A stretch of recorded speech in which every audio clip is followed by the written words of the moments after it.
Hello guys, welcome back to my channel. आज इस video में मैं आपको बताने वाली हूँ keyboard symbols in English and Hindi. So guys, let's get started. इसको इंग्लिश में हम कॉलन और हिंदी में अपूर्ण विराम चिन्ह बुलाते हैं। इसको इंग्लिश में हम पाउंड और हिंदी में पाउंड चिन्ह बुलाते हैं। इस साइन को इंग्लिश में हम एक्सक्लेमेशन मार्क और हिंदी में विस्मयादिबोधक चिन्ह बुलाते हैं।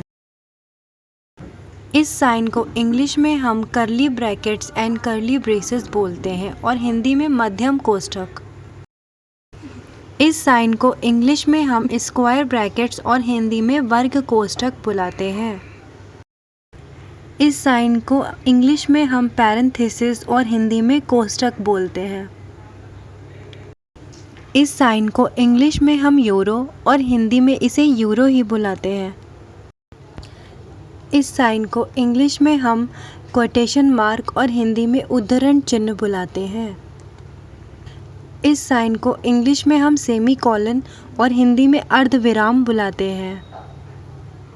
इस साइन को इंग्लिश में हम अपोस्ट्रोफी या सिंगल कोटेशन मार्क और हिंदी में एकल उद्धरण चिन्ह बुलाते हैं। इस साइन को इंग्लिश में हम एस्टरिस्क और हिंदी में तारांकन चिन्ह बुलाते हैं। इस साइन को इंग्लिश में हैश और हिंदी में भी इसे हैश ही बुलाते हैं। इस साइन को इंग्लिश में हम एलियास या एट बुलाते हैं और हिंदी में इसे उर्फ बुलाते हैं। इस साइन को इंग्लिश में हम डॉलर और हिंदी में भी इसे डॉलर ही बुलाते हैं। इस साइन को इंग्लिश में ट्रेडमार्क साइन और हिंदी में इसे ट्रेडमार्क चिन्ह बुलाते हैं।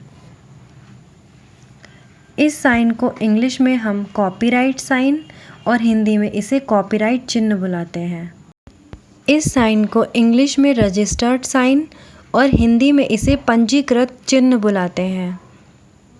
इस साइन को इंग्लिश में डेल्टा साइन और हिंदी में इसे डेल्टा चिन्ह बुलाते हैं।